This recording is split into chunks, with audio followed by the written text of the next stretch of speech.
Hello guys, I'm Craig McLean and welcome back to this new relatively short series where I'm going to be carrying out a partial restoration of the Mini Cooper SI you see here in the background. Now this car belongs to a good friend of mine. He's a long-time member of Cumbria Classic Mini Clubs. He's been involved with a lot of the organising the shows etc. down the years with the Mini Club. He was part of the club when I joined many years ago, so yeah, I've known him since I was about maybe 13-14-year-old now I think. And the car in the background here is actually a very special car, which is the reason why, or the main reason why I agreed to carry out some of the work that this car needs with Mark a couple of years ago. I mentioned to Mark that the car we knew needed work, some bits of work done. And I said to Mark, as soon as I get the Escort RS2000 that many of you will have seen me carrying out the restoration of on the channel, as soon as I get that out the way, I would then do some of the work that Mark's Mini Cooper SI needed. So what I'll do is I'll read out a little bit of detail that Mark sent me about the car, because I'm not going to try and remember it all and make a hash of it. I'd rather do it justice. So basically it's a 1995 Rover Mini Cooper SI. So it's at the era where they swapped over from carb to single point injection, and I'll just read out this bit of detail that Mark has sent me. Converted by John Cooper garages with their SI Plus pack, making it a Mini Cooper SI.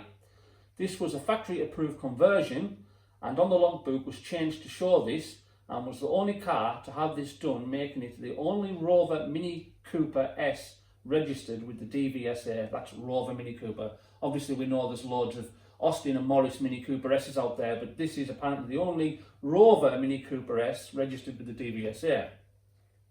This conversion was available in two power options, and this car has the higher 82 brake horsepower.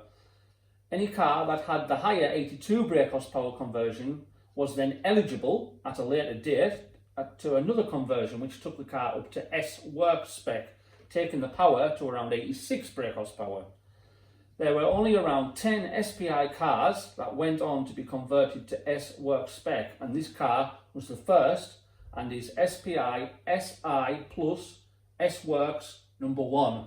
That's the reason I've read it off the page, because I could not remember that in that order. The car has been to a few trusted body shops over the years and had extensive work about 12 years ago. The current body shop I use has found a few surprises with work done in the past, with the rear sills, heel board and companion bin, leading to needing sorted properly. And I'll take you around the car shortly and show you some of that questionable work that we've found. It had a new front end put on about 12 years ago, new front wings, front panel, scuttle panel, and the front end is still relatively decent. There's little tiny blemishes here and there that I think will just be surface, that maybe a body shop can rub back. I don't think that'll be anything I'll need to touch. What I'm going to be concentrating on is the back end, where we've got lots of nasty surprises. Now, I just started taking the back of the car to bits. Luckily I didn't get too far. I remembered I haven't done the intro to the video, so I've stopped so I can let you guys see the car at the starting point. So I'll take you around the car now and I'll let you see some of the work that I'll be doing, and then obviously as the episodes progress, you'll be able to see the difference between what I originally thought the car needed and what it actually needed in the end. So let me take you around the car. So you'll have to bear with me because I am a bit pushed for space in here. I would love a bigger garage. That's the Escort there under the cover. And my Mini, the 1275 GT that you'll have seen on the channel, is in Mark's garage where this one was kept. So we've just done a bit of a swap.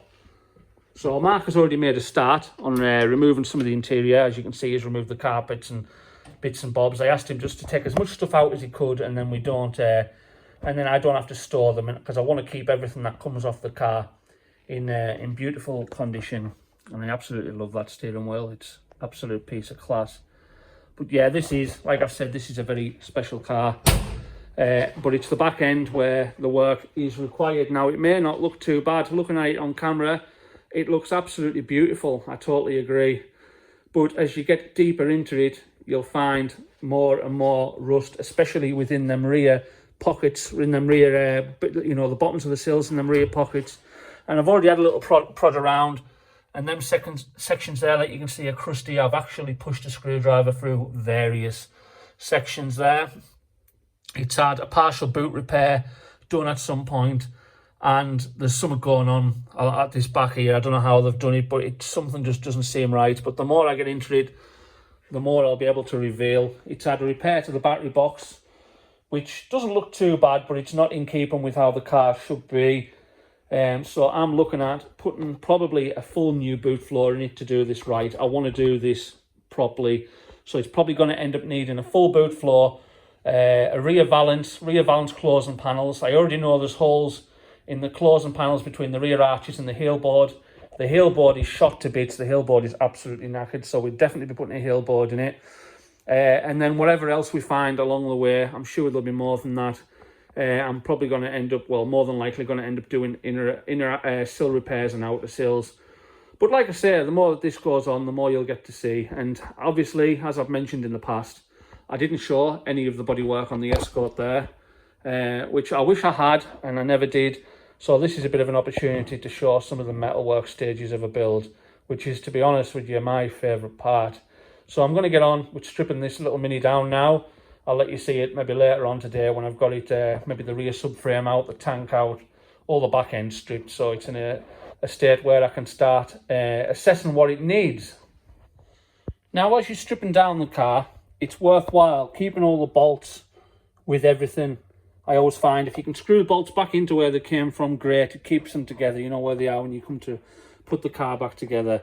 And also store the parts you take off nicely. I'm going to wrap each part I take off, well, all the smaller items, especially in rags, and store them in this box here.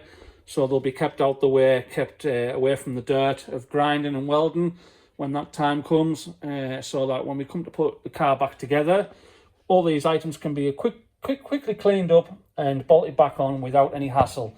And another thing that might seem really simple, but I think it's a good idea, is mark up your cables. Now, I know for a fact that there is the rear fog light connectors, but in 4 or 5 months' time, when I come to reassemble it, I might have forgot that that's the rear fog light plug, and I might be scratching my head. So it's just worth marking things up to make life a little bit easier for yourself at a later date. Well, guys, 4.5 hours later, we have the back end fully stripped. Obviously, tank out, that's a #1 priority whenever you're doing any body work. Get the tank well out the area. I've moved it to a separate part of the garage that will be separated by that white curtain you can just see there when I start doing any grinding or welding. Lights out. I'm going to have to either take the glass out or protect it, because you don't want grinding and welding sparks getting near your glass. The hardest part of this is going to be keeping the good paintwork and the glass clean of sparks. It's something I've never normally worked that way before, because normally I do a full restore, so it doesn't matter what gets covered in sparks, it's all getting repainted. But that's not the case this time, so I'm going to have to be extremely careful at protecting the likes of the glass and the good paintwork. But as you can see, subframe is out, the back end is fully stripped. That is what a very, very light prod under the back end has produced. It is bad. It's definitely going to need a rear heel board. It's definitely going to need a boot floor. There's just too many areas of the boot floor to start adding repair sections into. You know, there's holes round here, along the back. There's holes in that corner. I stabbed through in that corner there. Holes there, all over the place. And this is with only a light prod at the minute. I haven't gone too wild. The back seat panel in the back of the car, because obviously the boot floor is also your rear seat base, that has also got various holes through it. In fact, I'll maybe show you from underneath just how bad some of the car is. So there is, well, obviously you shouldn't be able to see daylight through there. That's inside the cabin of the car. That's the rear closing panel there. You can just see between the rear arch and the heel board. That's the heel board there. I mean, unbelievable. It's even worse at the other side. The battery box has had some kind of base welded into it, which isn't a terrible job, if I'm honest. It's not a bad repair, but it's still not as it should be. The closing panels for the rear valance, look at that. It's just absolutely completely rotten. So to do it properly, it's going to be a full boot floor. It's going to be a rear heel board.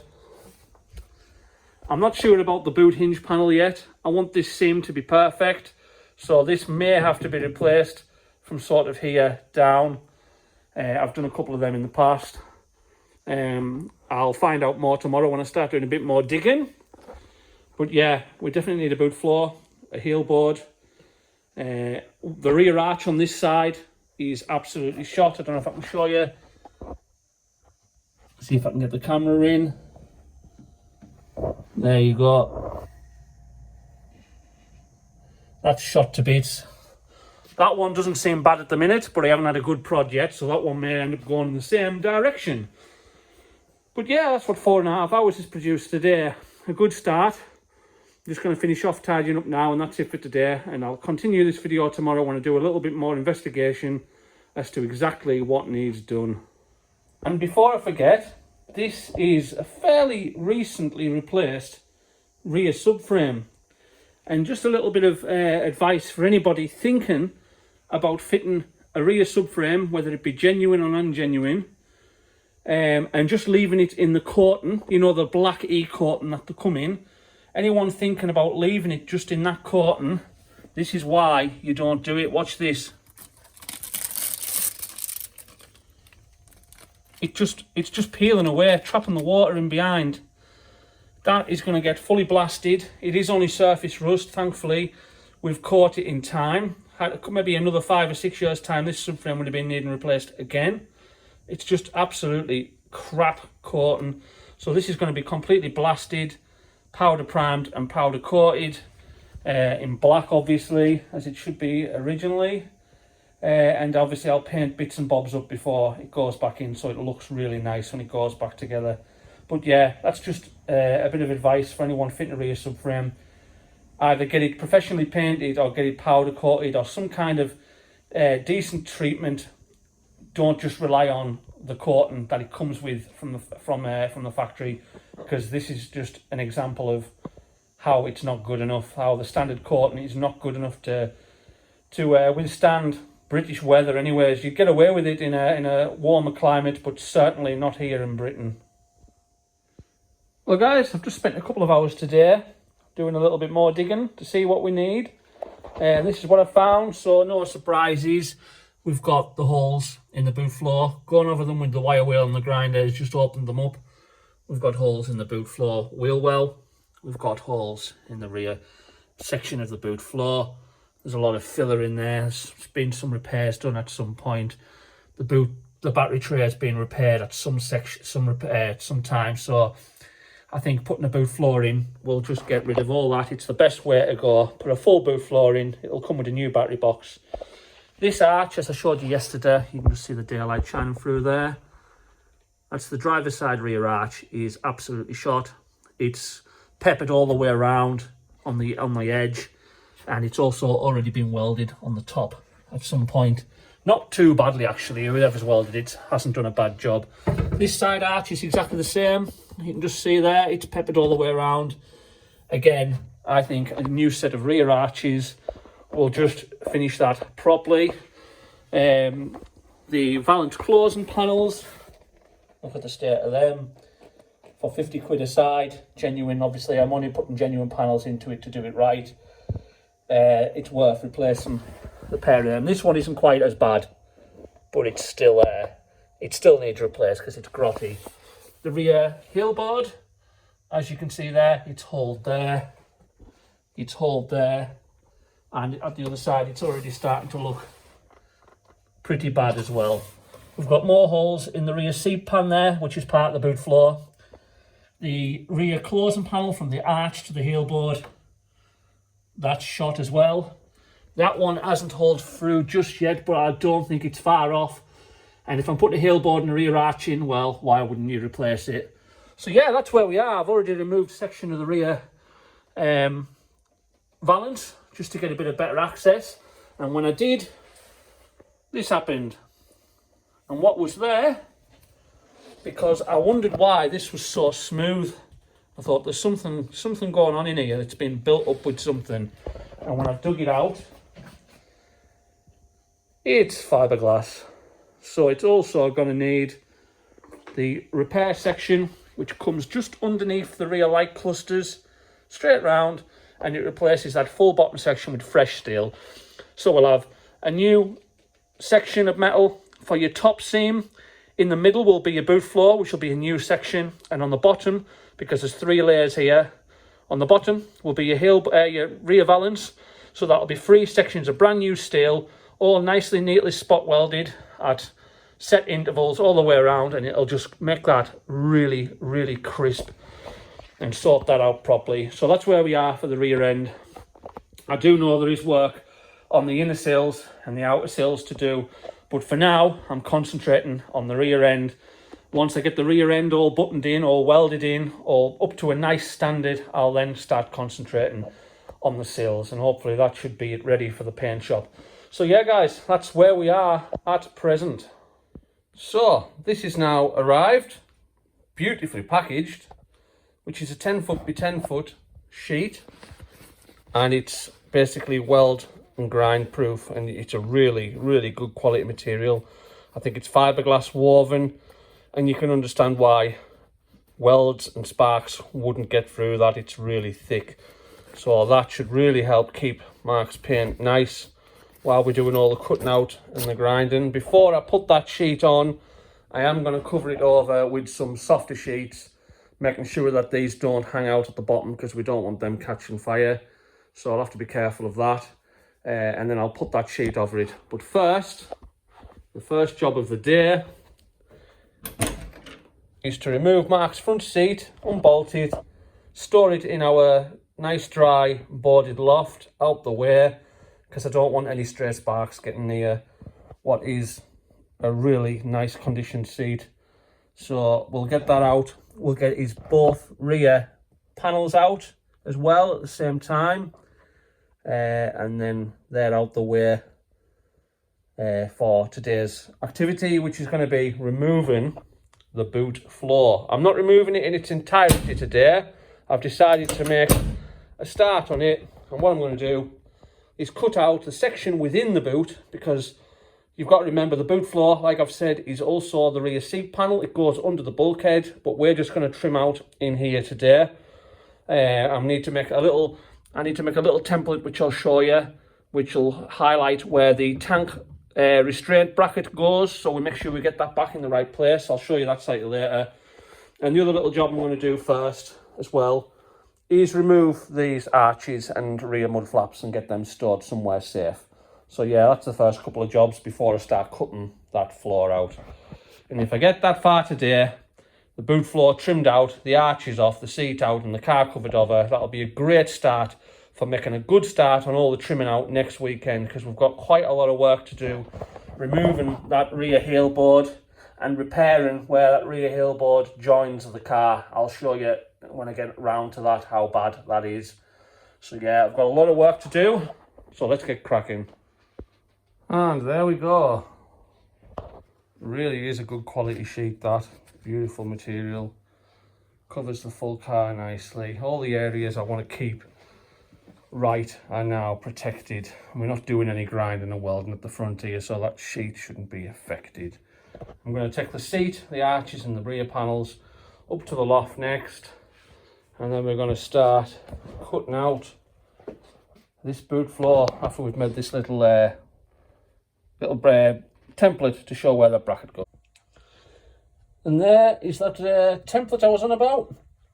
As you can see, I've put 2 pen marks that align perfectly with the holes for the boot hinge, and this little template fits perfectly around that bracket, so that when I put the new boot floor in and come to reattach this bracket here, I can simply lay that little template in just like that, lay that bracket in till it butts up to it, and I know exactly where that bracket needs to go when it comes to reattaching it. Just a little trick to do, or to carry out, to make life a little bit easier for yourself in the future, rather than lifting the tank in and out, and trying to guess where that bracket goes. That'll be a good starting reference. And here we are, a couple of hours later. That's the back section removed, dressed back. The seat pan section up to the bulkhead will be the next section to remove. That'll be in the next episode. I've cleaned it back to the arches. I've left these brackets in place so we can line the new boot floor up with these brackets so that we know that the boot floor aligns exactly where it should. It didn't take much removing from this back section because it's so rotten it just crumbles away.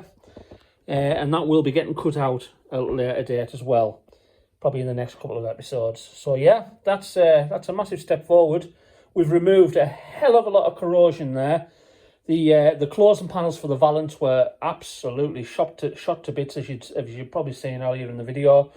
It's good to get rid of all that major corrosion from the back. The more I dug deeper, the more I found, and I found silicone and sealant and all sorts stuffed in behind holes, and they're just being plated over. It was an absolute mess. So it really is a good thing to get rid of all that bodgery.